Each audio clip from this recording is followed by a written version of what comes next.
nosotros hemos sido creados a imagen y semejanza de Dios. Entonces, Él tiene atributos, tiene una personalidad, tiene cosas que le gusta, cosas que le molesta y tiene características, como hemos estudiado y estudiamos el jueves, que son propias de Él, son inherentes a Él, que nosotros nunca podremos ser igual a Él, como su omnisciencia, omnipresencia, omnipotencia, su inmutabilidad, son atributos que solo le pertenecen al Señor y nosotros nunca podremos ser igual.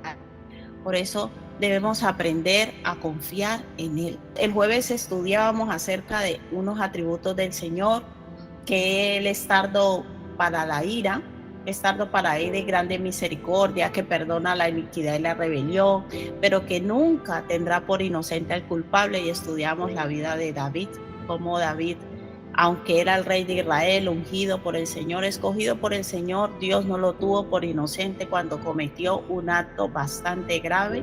Y Dios hizo justicia de un hombre que ya estaba muerto y ni siquiera era de origen judío, pero Dios quiere que nosotros seamos como Él es, y Dios es justo, Dios es recto. Y también dice que Él visita la maldad de los padres sobre los hijos, o sea, permite que las maldiciones pasen de padres a hijos hasta la tercera y cuarta.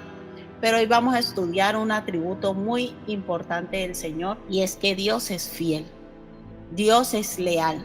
Nosotros por eso podemos confiar en Él totalmente, porque una de las características que Dios tiene es su fidelidad, y que algo contrario a que cuando es una maldición visita hasta la tercera y cuarta generación que leímos en Números, por el contrario, cuando Él bendice, dice que bendice hasta 1000 generaciones. Y vamos a leerlo un momento, vamos a Deuteronomio 7, del 6 al 9, dice: porque tú eres pueblo santo para el Señor tu Dios.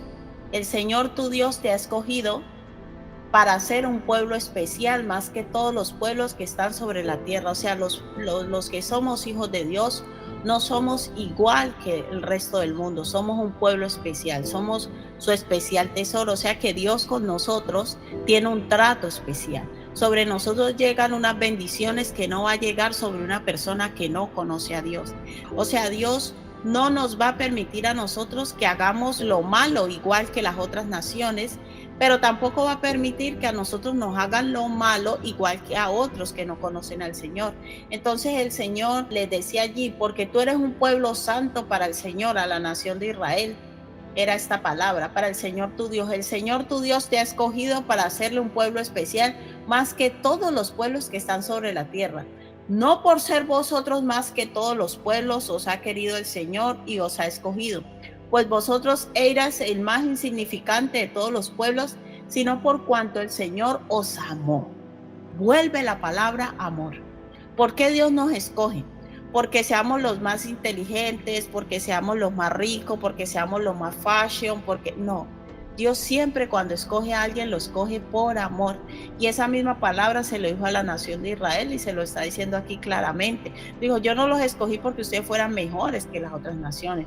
Es más, había naciones más poderosas, más desarrolladas en esa época, como eran los egipcios, los babilónicos. Había muchas naciones que tenían un nivel de desarrollo como persona, como nación, mayor que la nación de Israel, mejores que las otras naciones. Dice: os ha escogido, pues vosotros eras el más significante de todos los pueblos, sino por cuanto el Señor os amó y quiso guardar el juramento que juró. ¿A quién? A vuestros padres. ¿A qué padres está hablando?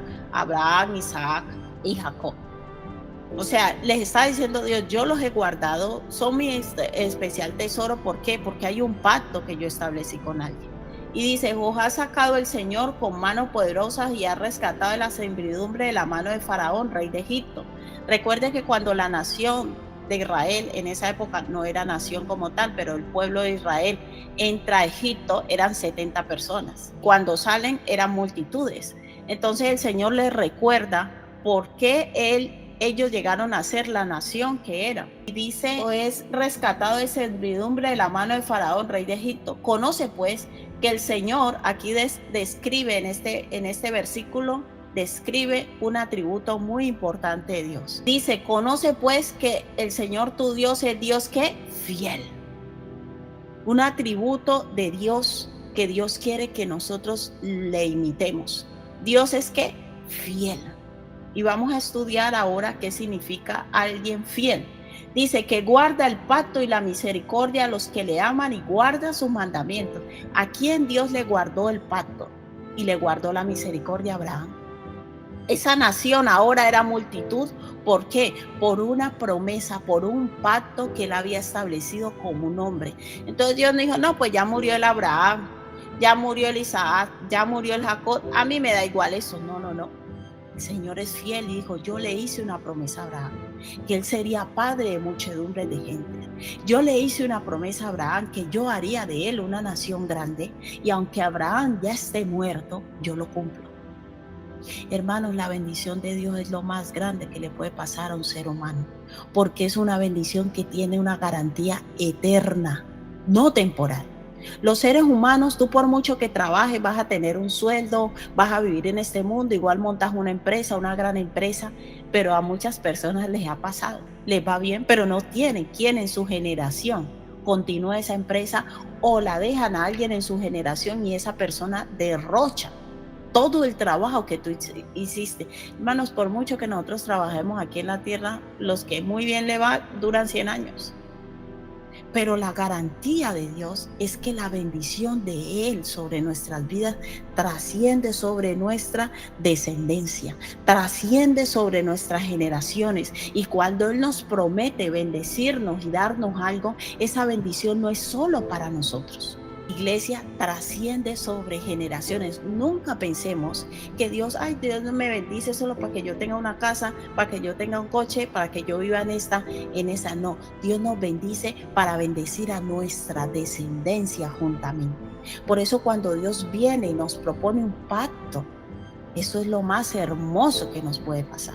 Porque ese pacto tiene garantía, dice, como dice, sello de garantía, antes decía Icontec. Siempre a un producto dicen, tiene sello de garantía de tal. Cuando uno compra un ordenador, y yo creo que, por ejemplo, el HP o cualquier marca le ponen el sello de que ese ordenador no ha sido abierto antes o cualquier producto para garantizar que es original, que está nuevo, que no es un fraude.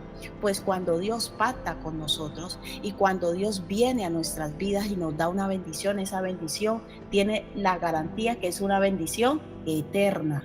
¿Y por qué tiene esa garantía? No porque yo estoy vivo, no, porque Él se encarga de que eso que Él ha prometido se cumpla. La fidelidad de Dios es lo más grande y lo más hermoso que nosotros podemos conocer. Por ahí dice, conoce pues, conoce, porque hay muchos que no conocemos esta verdad del atributo de Dios, que Dios es un Dios fiel, porque todo esto hace parte de un plan eterno. El estar usted allí sentado, el estar yo aquí, todo hace parte de un plan eterno. Eso no tiene nada que ver con nosotros. Y todo esto lleva una garantía de eternidad. Por eso Él dice, conoce. Quizás a día de hoy tú no conocías que Dios tiene esa dimensión de fidelidad. Esa dimensión de que Dios no solo nos bendice a nosotros y Él garantiza que nuestra descendencia sea bendecida. Usted no puede, usted por más que monte una empresa o tenga un buen trabajo, tenga un buen salario y una casa, usted no puede garantizar que su descendencia va a cuidar eso. Eso no lo puede garantizar. Pero Dios, cuando la bendición viene de Él, Él dice, yo te voy a garantizar que eso va a permanecer. Y fue lo que Dios hizo con Abraham, porque después, hasta el día de hoy, la nación de Israel existe.